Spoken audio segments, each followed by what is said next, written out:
my channel. Today I'm going to talk a little bit about herbalism and the role of using herbal medicine and plant-based medicine to help with healing the nervous system and the limbic system. Before I forget, I want to offer a reminder that if you want to like and subscribe to this channel, you will get updates on different videos that I post. If you hit the notification bell, you'll get notified when I post new videos, and that just helps me as a channel to keep growing and allows you guys to get the information as it comes out. So my name's Teresa. For those of you who are new here, I'm a mental health therapist. I specialize in chronic pain and chronic illness. I'm also very much a holistic health provider, and I focus on the mind-body-spirit connection and how we need to work on integrating our healing journey with nature and relationship in order to fully heal. I got into herbalism almost 20 years ago, and it really started in my teenage years when I was trying to overcome a lot of health issues and skin issues. So I've been dealing with chronic illness and autoimmune related illness for a really long time. I had really bad eczema as a child.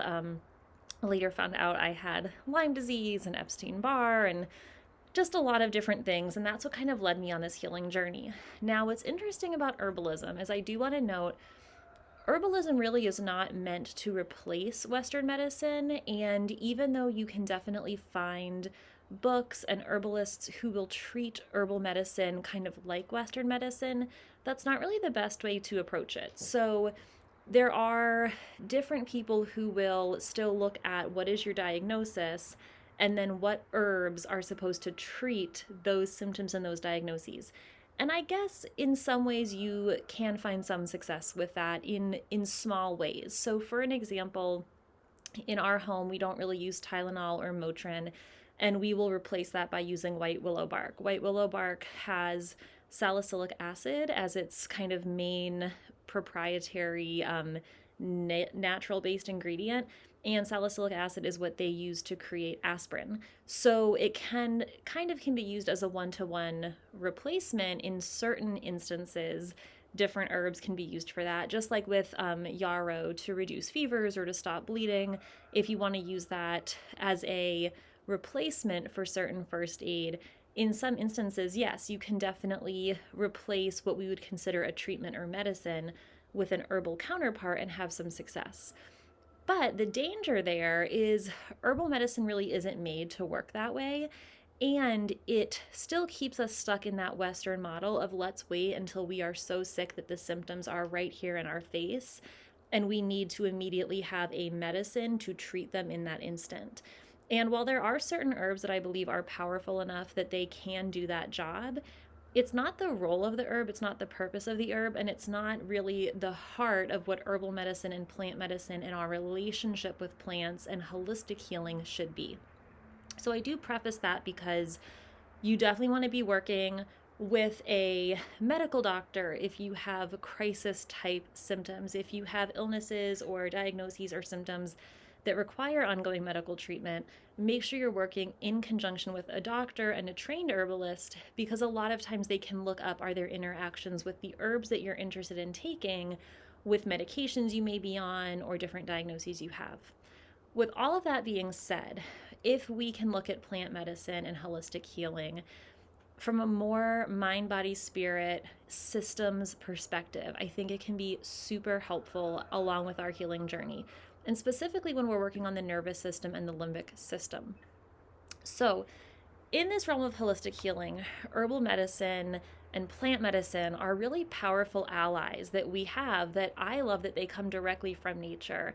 And we are supposed to be living in this symbiotic relationship with the natural world around us. That is why we struggle so much, I think, as a culture, is we've lost connection with nature. There's a great book called The Last Child in the Woods, and the author of that book kind of proposes that we relabel attention deficit disorder nature deficit disorder, and talks about all of the ways that the lack of nature in our lives has impacted us as a society.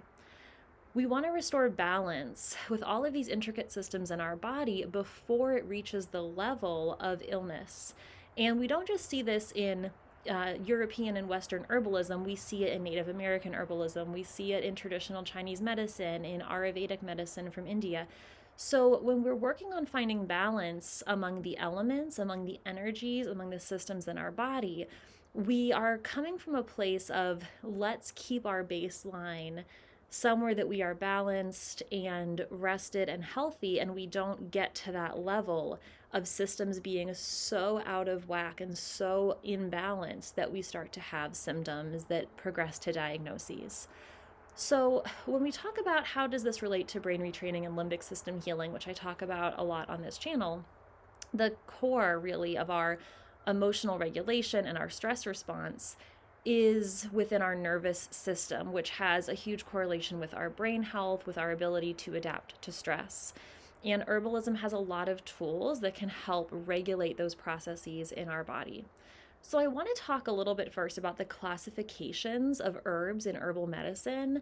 And the ones I want to focus on are the ones I think are the most useful in the limbic system and the nervous system and the chronic pain, chronic health regulation territory we talk about. So, I'm going to talk about nervines, adaptogens, immunomodulators, and lymphatics. And to kind of show how nature, the power of nature and these tools nature gives us, can help us on our healing journey. Again, this is not replacing Western medicine, it's a complementary approach. We are rebalancing our body systems to find harmony with our natural world. Herbalism is addressing root cause of imbalance rather than just chasing symptoms. And I always look at that idea of like in Western medicine, we're playing like whack-a-mole with symptoms. And with herbal medicine, we're like, where is this root underlying cause? Which is the same thing we're doing with limbic system healing and brain retraining. So when we nurture that innate healing response, we facilitate our body healing itself and finding the balance where mind, body, and spirit can facilitate deeper healing on all levels. So when we talk about our limbic system, our nervous system, our brain retraining, we're really talking about restoring the baseline of our limbic system state. We're freeing ourselves from this intense stuck on amygdala in that grip of the fight or flight response that we get glued into with hypervigilance if we have years of trauma and illness and pain. And we want to shift our baseline to a calmer, more parasympathetic state. So we know that already that we have to use a lot of things, lifestyle modifications, mindfulness practices, brain retraining, and how do we incorporate herbal medicine to help support healthy nervous system functions? The first classification of herbs I'm going to talk about is nervines. These help to soothe and calm the mind and body and spirit. They are known for their ability to nourish and tone the nervous system. They promote relaxation and stress relief. By calming our mind, the nervines actually also operate on the nerves themselves and the nervous system physically itself, not just the brain. And they facilitate this sense of tranquility and ease. So some examples of this would be lemon balm, Melissa officinalis. Lemon balm is known for being like a gentle sedative herb. It also is an antiviral. It's a really awesome herb all around. It tastes good. It smells good. You can make it into tea. That's what I love to do. I have an herbal tea business and I love crafting with lemon balm. It can help with feelings of anxiety or tension. It can help with sleep. And the smell is just really uplifting. Now, Passionflower is another great one. It has an anti-anxiety effect. It has a mild sedative effect. It's good for sleep. It's good to reduce anxious feelings. It actually chemically increases the level of GABA in the brain, and so that helps induce a state of relaxation and tranquility. There's actually a lot of medications that work on anxiety that help by increasing levels of GABA. So that's one where, again, we're not replacing Western medicine, but it's acting in a similar action from a natural plant in our environment that we can use. Adaptogens are the next one I want to talk about. These are known to enhance our resilience to recover from stress and to adapt, helping our body adapt to the stressors that it's facing. So it's going to help by modulating our body's ability to respond. Adaptogens aren't just going to bring us down or boost us up. They help meet us where we're at and modulate our response to stressors. So a big one that you hear a lot about is ashwagandha. This is a big herb in Ayurvedic medicine. And again, we see this a lot with stress reduction, with mood, with helping with anxiety, mental clarity. This herb also supports the adrenal glands, so it helps a lot with that constant cortisol dumping that we see when we're locked into fight or flight mode for years and years, again, helping with the limbic system balance.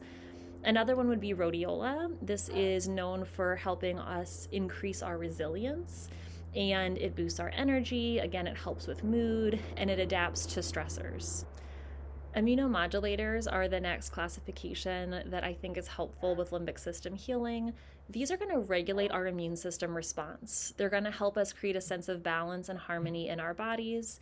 And by helping to modulate immune function, either helping to ramp it up when needed or helping to tone it down when our immune system is overreactive, these herbs can play a really crucial role in healing our limbic system, as well as chronic inflammation states and immune dysfunction that often comes into play with these long-term nervous system disorders. So you might hear about turmeric, which is great because it's also something we can just add to our food instead of having to take a physical supplement. This is known for anti-inflammatory properties. It helps modulate our immune system, and it helps reduce inflammation all over the body, including in the brain. And there have been studies saying it can protect against some neurodegenerative diseases like dementia, and just helping overall with our nervous system. There's also reishi mushroom, which again is something we can use as a food or a drink. And it's known for really modulating that immune system, enhancing our ability to naturally fight off foreign invaders and germs or just autoimmunity issues. It helps with inflammation, cognitive functioning, and emotional well-being. The last one we're going to talk about are the lymphatics, and these support our detoxification and drainage pathways.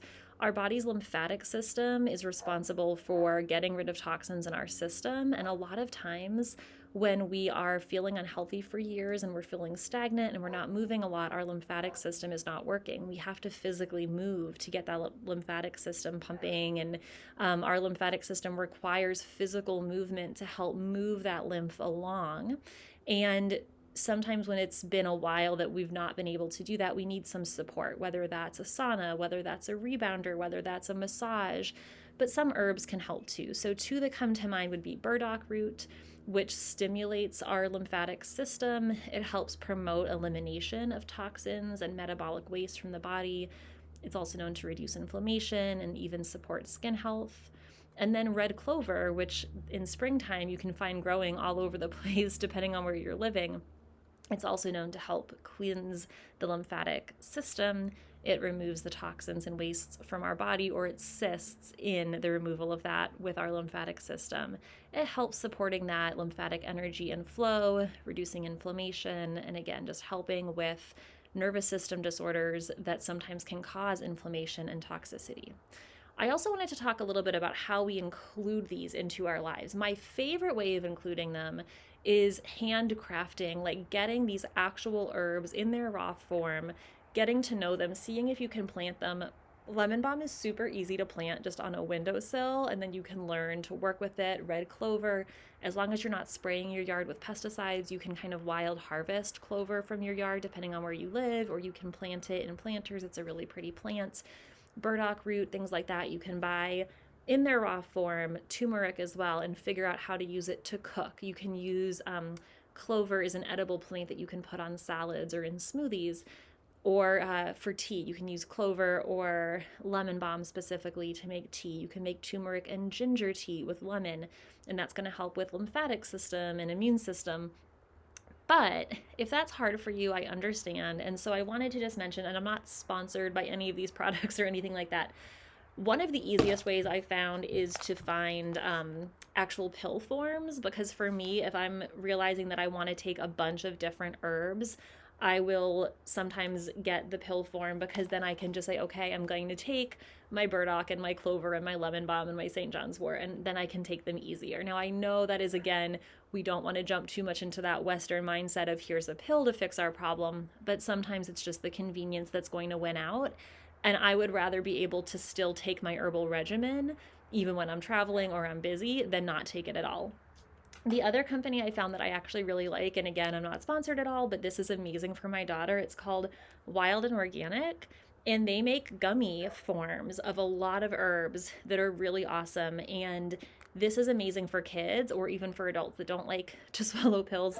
She will take so many herbs and supplements from this company, and she won't take any other herbs.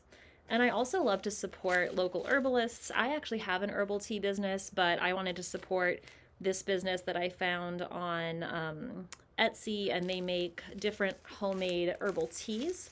And you can get a lot of herbs into one tea infusion. And what I like about that is this is blending like lemon balm, rosemary, chamomile, skullcap, passionflower, wild lettuce, and rose petals. And I don't want to say your name wrong, Rose Kalajian, and the Natural Health Hut is the name of this business. And we've really enjoyed a lot of her teas. I've been using them for my daughter because she will also drink tea easier than taking a pill or supplement. You can also mix teas together to get the flavors right. And so even if you're using more of a bitter or astringent herb, if you're mixing it with a tea with rose petals and lemon and ginger, you can kind of mask that taste a little bit, and then you're getting a multifaceted approach of one beverage that has many different health benefits kind of all wrapped into one package, which I really like. So again, I just came on here not saying that herbal medicine is something everyone needs to do. You definitely should talk with your doctor if you're on other medications as well.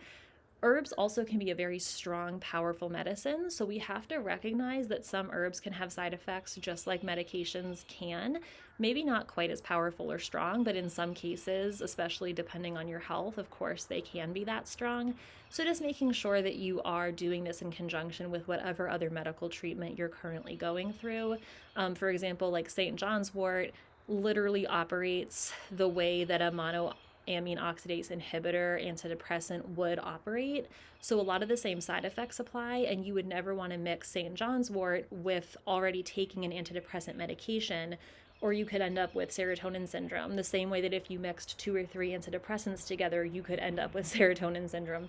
So certain things like that, we just have to be mindful that this is powerful medicine, even though it's not quite maybe to that level of intensity of Western medicine. It still is powerful medicine. We need to have respect for it, and we need to make sure we're putting the research in for everything we put in our bodies, whether that is food or herbs or pharmaceuticals. We should be taking the ownership to research that and understand the pros and cons before we consent to doing anything to change our body, our energy, our health. But I hope this gives you some more ideas about how to take this holistic approach to healing your limbic system, address the root causes of imbalance while nurturing your innate healing abilities of your body, and learning a little bit about classifications of herbs.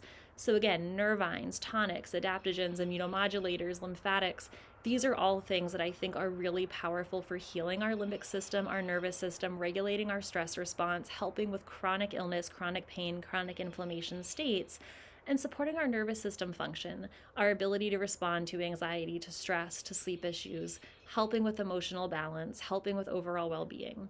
And approaching herbal medicine with respect and reverence, and just recognizing that it's so important to find balance within our bodies, mind, body, and spirit, and all the energy systems in our body that interact every day to either push us in the direction of health and wellness or keep us stuck in a state of stress and illness.